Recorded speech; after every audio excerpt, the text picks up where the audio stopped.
Bonjour tout le monde. Merci à Montpellier d'avoir m'invité aujourd'hui. Bon, vous avez déjà vu le slide des sponsors. Merci à tous les sponsors. Agilco Montpellier. Aujourd'hui, on va discuter un peu de problématiques qu'on rencontre quand on veut implémenter les méthodes agiles. C'est souvent, on a l'impression d'être devant les tribunaux, dans un procès. Voilà.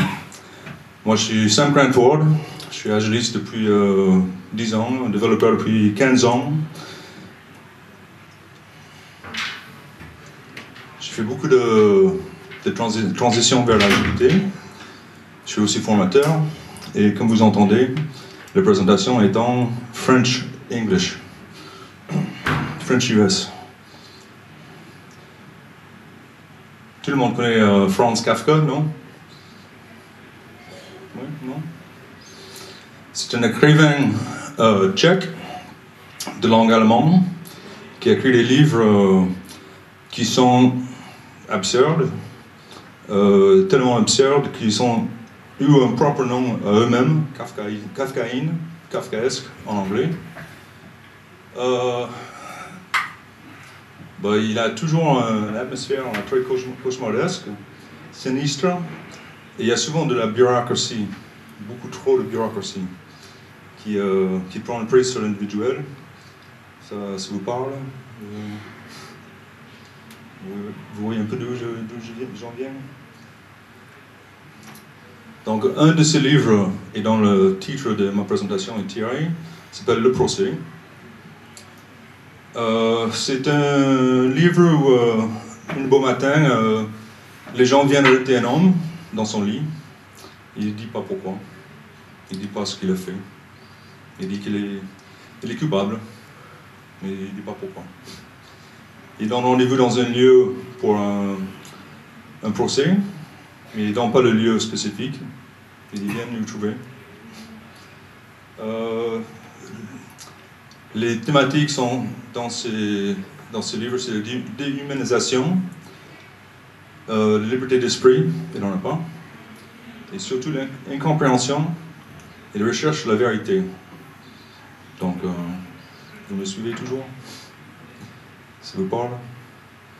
C'est souvent notre monde, je pense. J'ai oublié le timer.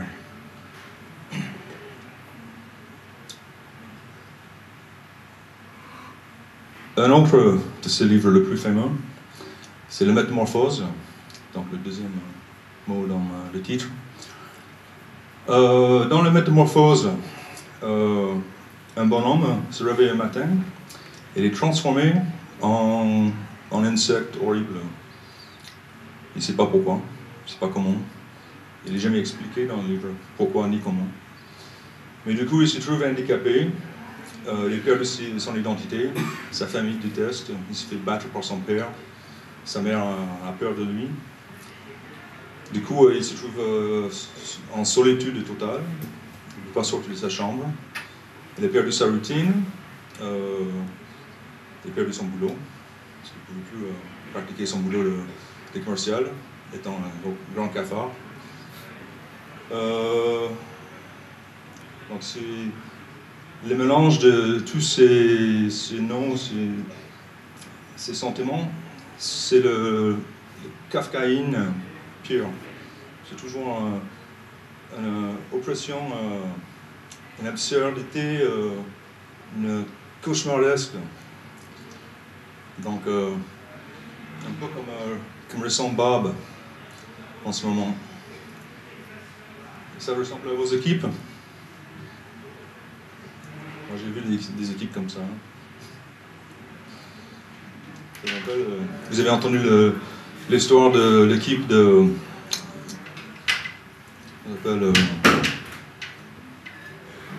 Oui, il y avait une équipe de... J'ai oublié le nom toujours. Des rameurs.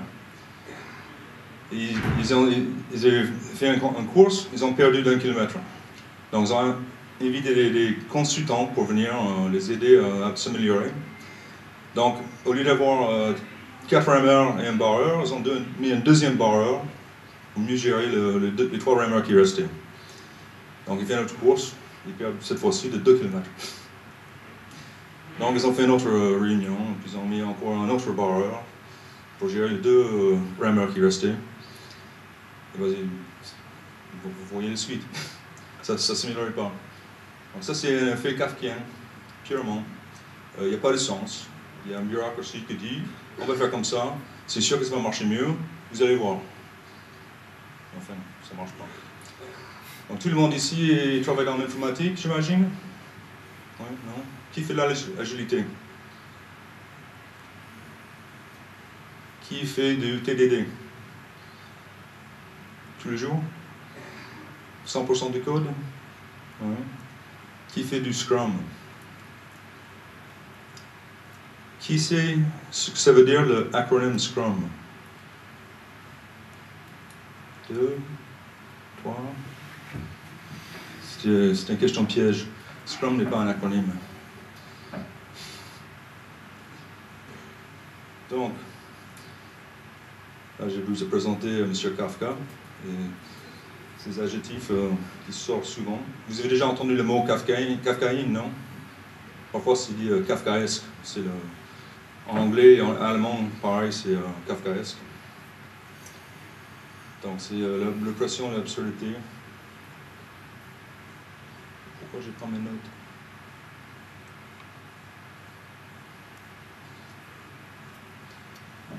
Donc, le monde de l'informatique actuel, pour ceux qui ne font pas d'agilité, qui était plus que la moitié, j'imagine que vous travaillez en ce mode-là. Qui sait ce que c'est? Un cycle en V, comment ça marche? Comment c'est supposé marcher? On définit ce qu'on veut faire, et on va faire une conception. On va faire la conception détaillée technique. On va le filer aux singes qui vont taper méchamment le code. Et puis on va faire les tâches unitaires qui vont valider les conceptions, et puis intégration, valider les conceptions générales, et puis qualification, et c'est fini. Et un an plus tard, le client a le logiciel qui ne fait pas du tout ce qu'il voulait. C'est pas la réalité? Oui, c'est la réalité. C'est pour ça qu'on est là, ici aujourd'hui, pour s'améliorer, pour faire l'agilité. Donc, cette cycle en vie, ça se renverse, et on finit avec ça.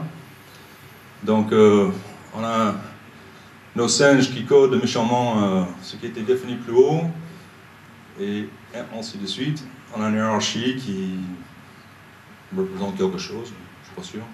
C'est pas flexible, c'est très contractuel. Qui ici travaille en mode Q propre? Il y a beaucoup de boîtes qui travaillent en cycle en V, qui s'occupent de le fait que c'est pas leur faute. Je m'en fous de ce qu'on a sorti à la fin, tant que c'est pas notre faute. J'entends ça souvent. Les clients ne nous font plus confiance, parce que le cycle en V ne marche pas. Souvent, on a le client qui vient de créer un beau produit qui va servir à sauver le monde, avancer l'avancement de l'humanité. Et le temps c'est 6 mois, 1 an. Et puis il a ça à la fin. On n'est pas avancé.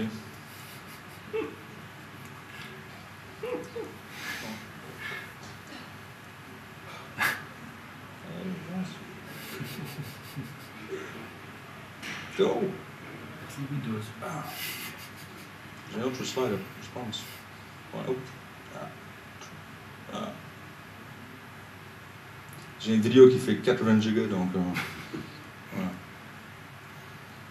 Comment on en est arrivé là? Avec le bon cycle en V, on a souvent ce genre d'erreur. Les clients essaient d'utiliser le logiciel comme défini, ça n'a pas marché. Qu'est-ce qu'on fait? On écrase tout, on pleure. Vous connaissez cette site web? J'ai pas le temps de vous résumer l'histoire, mais c'est vraiment très très intéressant. est très pertinent dans notre vie. Il a créé une équipe de développeurs qui font du développement dans un domaine qu'ils ne comprennent pas. Entre eux, ils ne se comprennent pas non plus. Et on se demande pourquoi on arrive avec ça. Donc l'agilité, c'est quoi? Vous êtes venu pour savoir ce que c'est, j'imagine. Ça, c'est de l'agilité. Par définition.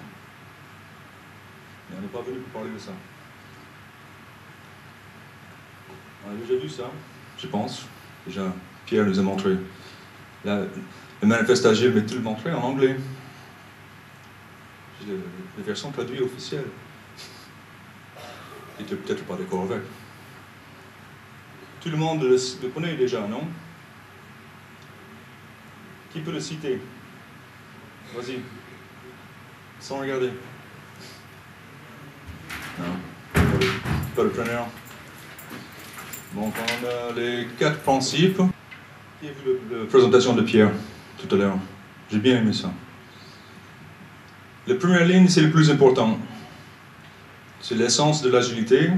C'est les individus, leur interaction, plus important que le processus et les outils. Tous les restes en découlent. Il faut quand même livrer les logiciels fonctionnels qui font ce que voulaient les clients.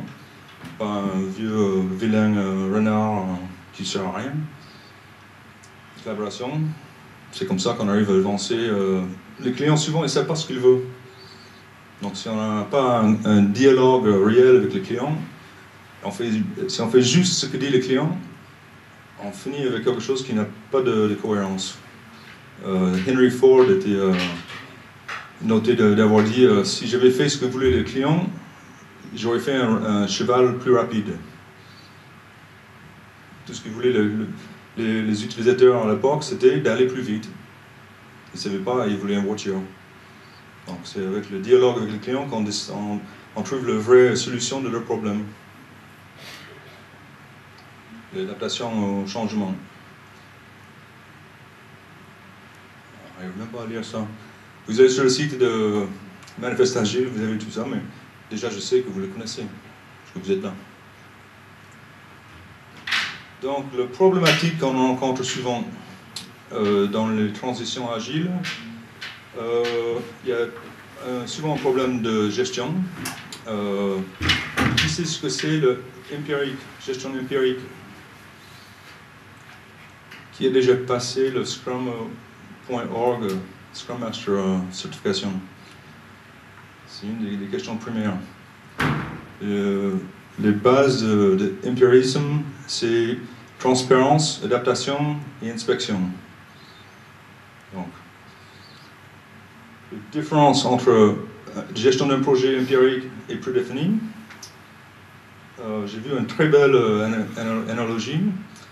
Le prédéfini, c'est le cycle en V. Donc on va dessiner, on a une cible précise de ce qu'on veut. Imagine, on va prendre un fusil et toute la planification projet, c'est de cibler le cible. Quand on tire la gâchette, le projet commence. Mais la cible va bouger. On le sait. Tout le monde sait, non? La cible va bouger. On va rater la cible. On replanifie. On cible. On tire encore. La cible bouge encore. On rate encore. L'analogie, c'était le management empirique. C'est plutôt comme un missile guidé. Donc on a une cible, mais peut-être pas très définie. C'est par là. C'est un quartier. Donc on va cibler le missile, on le lance, et puis on va pouvoir le guider. On a le retour pendant qu'il est en vol, donc on va le guider. Et même s'il n'atteint pas la cible minuscule d'un projet prédéfini, il va arriver dans le quartier, il va tout exploser, on a réussi grosso modo le but. On atteint le but parce qu'on pouvait inspecter, adapter. L'autre problème de gestion, c'est le dialogue. Plus que les directives. Dans un projet classique, on te dit de quoi faire. On a déjà défini le projet, on a déjà fait les conceptions, mais non, vous le codez. Donc, il vaut beaucoup mieux un dialogue en cours, qui continue, pour savoir où on va, et on arrive avec un produit beaucoup plus abouti qui ajoute de la valeur au client. La capacité et la valeur, plus que le temps est bougé. Donc souvent, un projet est géré. Les clients le veulent pour fin juin, et il a 10 000 euros. Donc on ne prend pas en compte, on a le grand classique, valeur, qualité et prix. Non, je vais regarder ça. C'est là-dessus. Yes, time, scope and resources. Thanks Pierre. Tout le monde connaît celui-là. On dit que le client peut en choisir deux. On a le temps, le scope et le coût. Oui. Merci Pierre. Donc, deuxième problème, c'est l'équipe. Qui ici travaille en tant que développeur? Okay. Qui est chef de projet? Vous êtes en train d'organiser un projet, vous parlez de quoi? On va mettre combien de quoi sur le projet? De ressources? Parce que moi, je ne connais pas de ressources. Je connais quelques développeurs qui sont très compétents.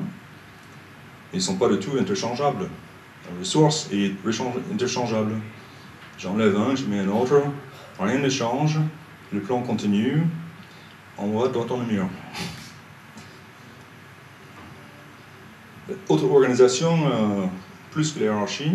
Donc, si on laisse les équipes s'organiser, ils arrivent à sortir des produits beaucoup plus raffinés que si on dit, toi tu bosses avec Jean-Pierre, bien qu'on sait que vous n'entendez pas ensemble, mais on s'en fout. Il est dispo, c'est une ressource, allez travailler. Vos projets, vous chiffrez vos projets? Qu'est-ce que ça veut dire chiffrer un projet? Moi j'estime, moi je dis, je pense qu'on peut le faire en 3 semaines. Je ne vais pas vous dire on peut le faire en 71. Derrière, dans le nouveau Scrum Guide, j'estime en pointe. Je dirais 120 points si tu veux. Mais ça dépend de ce qu'on a fait avant. Le Scrum Guide, avant, on avait le Sprint Planning, l'équipe s'engageait à faire ce qui était choisi. Ils ont refait le Scrum Guide en 2011, et maintenant l'équipe prévoit de faire le travail. Mais on a arrêté d'utiliser le mot s'engager, parce que le mot s'engager est déjà utilisé par les hommes de fer, par le métier, et ça veut dire d'autres choses. Si on s'engage à faire quelque chose et on n'arrive pas, il y a des punitions, il y a des frais, c'est pas du tout la même chose. Donc l'équipe prévoit de faire le travail qu'ils pensent qu'ils peuvent faire dans les meilleures conditions. Et voilà. L'œuvrage. Donc, tout le monde sait ce que ça veut dire, BDUF. J'ai pas trouvé en français, mais Pierre va me le siffler. Non? C'est Big Design Upfront. C'est le cycle en V. C'est les conceptions détaillées avant qu'on a commencé à coder, surtout avant qu'on a montré quelque chose au client. Donc le design émergent, c'est plutôt ce qui sort d'un cycle itératif, où on va montrer au client toutes les 2 semaines le résultat d'itération qui vient de terminer. Et donc comme ça, le client peut voir, oui, en fait, c'est ça, ou dis donc, en fait, non, on ne s'est pas compris. Donc on va reprendre, on va retravailler, et à la fin de 6 mois, ils vont avoir un produit qui marche.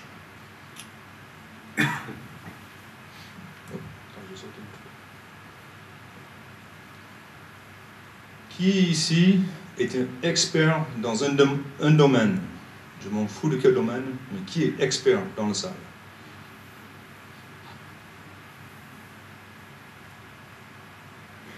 Allez, soyez pas timide. J'en ai 3, 4. Pierre, tu n'es pas expert? Spécialiste, ok. Il y a un modèle de Dreyfus, le classé. C'est le modèle d'apprentissage. Il est coupé en 5 niveaux d'apprentissage d'un domaine. Il y a débutant, noob, le débutant avancé, compétent, profession et expert. Normalement, quand on demande aux gens de se placer sur un domaine spécifique sur l'échelle, vous pensez se mettre où? Disons, vous êtes à quel niveau en HTML? Personne? Dans vos têtes, j'imagine, il y en a plein qui disent « Je suis profession minimum ». En fait, souvent, les gens ils se mettent vraiment au-delà de leur vrai niveau. Débutant, c'est je peux suivre une recette, bêtement. Je mesure mes ingrédients, je fais l'omelette, et ça marche. Débutant avancé comprend pourquoi on met les ingrédients. Il sait éventuellement ajuster, mais il comprend le fonctionnement. Compétent, il peut interchanger. Il peut se dire l'omelette était trop liquide, je veux plus ferme, donc je vais laisser cuire plus longtemps. Profession, il peut commencer à innover. Il a tout à fait compris le fonctionnement. Et l'expert, c'est le chef étoilé. Les experts sont les innovateurs, sont ceux qui sont aux conférences en train de vous expliquer les choses. Je ne suis pas expert. Non, c'est dans la définition, il dit ça. Je ne suis pas innovateur. Donc l'expertise est un bon fonctionnement, un bon moyen d'aider à implémenter l'agilité. Il faut arriver au moins au niveau compétent dans le domaine pour convaincre les chefs de vous laisser agir de façon fonctionnelle. Vous connaissez cette pyramide? Je vais vous laisser plein de ressources à la fin, ne vous inquiétez pas. C'est la pyramide de collaboration en équipe. Donc, une équipe qui a un manque de confiance, il y a un ressentiment d'une vulnérabilité. Si je n'ai pas confiance dans mes coéquipiers, ils ne peuvent pas me faire mal. Donc il faut qu'on ait confiance dans nos équipiers. Pour arriver au deuxième niveau, d'avoir des conflits productifs. Donc on va discuter de comment on va implémenter un produit. Et on ne va pas être d'accord, mais on va rester, on va parler, on va exprimer nos sentiments. Et on va arriver à la fin à engagement. Donc si on n'a pas de confiance, on n'a pas de conflit productif, on a une fausse harmonie. Qui a déjà vécu ça? On sort de la réunion, bon ok, on va faire ça.